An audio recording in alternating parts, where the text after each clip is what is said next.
Hello friends, welcome to my channel. இன்றைக்கி மீன் குழம்பு எப்படி பண்ணலாம் அப்படிங்கிறத பார்க்கலாம். இதுக்கு வந்து ஒரு 2 ஸ்பூன் அளவு எண்ணெய் விட்டுருக்கேன். இதில் வந்து தாளிப்பு வடகமும் ஒரு 1/4 ஸ்பூன் அளவுக்கு சோம்பும் சேர்த்துருக்கேன். இது வந்து வெடித்து வந்ததுக்கப்புறம் நம்ம ஒரு 3 பச்சை மிளகா, உங்களுக்கு எத்தனை மிளகா போடணும்னு தோணுதோ அது மாதிரி போட்டுக்கோங்க. நான் வந்து 3 போடுறேன். நீங்கள் வந்து 1 2 சின்ன பசங்க இருந்தால் 1 கூட சேர்த்துக்கலாம். ஸோ இது வந்து வெடித்தோடனே ஒரு தக்காளி வந்து நான் கட் பண்ணி வச்சுருக்கேன். அதையும் சேர்த்து வதக்கிக்கோங்க.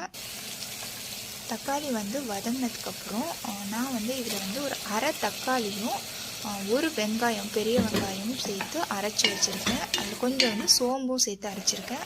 இதை வந்து போட்டுக்கலாம். கொஞ்சம் மஞ்சள்தூள் சேர்த்து இதை வந்து நல்லா வதக்கி விட்டுக்கோங்க. இந்த வெங்காயம் தக்காளியோட பச்சை ஸ்மெல் போகிற அளவுக்கு நல்லா வதக்கிக்கோங்க. இதில் வந்து கல்லுப்பு நான் போட்டுக்கிறேன் தேவையான அளவு. இப்போ இது நல்லா வதங்கி அந்த பச்சை ஸ்மெல் போனதுக்கப்புறம் வந்து பாருங்கள், நான் திறந்து பார்க்குறேன். நல்லா கிண்டி விட்டுட்டு இதில் வந்து 2 ஸ்பூன் அளவுக்கு மிளகாத்தூள், 2 ஸ்பூன் மல்லித்தூள் சேர்த்துக்கிறேன். இதை வந்து நல்லா கலந்து விட்டுக்கோங்க. நீங்கள் காரத்துக்கு ஏற்ற மாதிரி மிளகாத்தூள் மல்லித்தூள் சேர்த்துக்கோங்க. இதில் கொஞ்சம் தண்ணி சேர்த்து கிண்டி விட்டுக்கோங்க. ஏன்னா வந்து கொஞ்சம் ட்ரையாக இருக்கும் இல்லைங்களா, ஸோ அதனால் கொஞ்சம் தண்ணி சேர்த்து கிண்டி விட்டுக்கலாம்.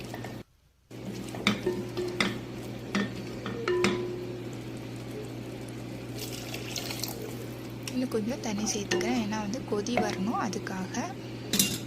என்னோடய புளி வந்து பார்த்திங்கன்னா கொஞ்சம் நல்ல புளிப்பான புளியாக இருக்கும். அதனால் வந்து நான் வந்து கரைச்சி வச்சுருக்கேன். அதை வந்து கொஞ்சமாக சேர்க்குறேன். உங்களுக்கு வந்து புளிப்பு கம்மியாக இருந்துச்சு அப்படின்னா கொஞ்சம் அதிகமாகவே சேர்த்துக்கோங்க. நான் வந்து ஒரு 3/4 டம்ளர் அளவுக்கு சேர்க்குறேன். கிண்டி விட்டுக்கோங்க. இப்போ இது வந்து நல்லாவே கொதிக்கட்டும்.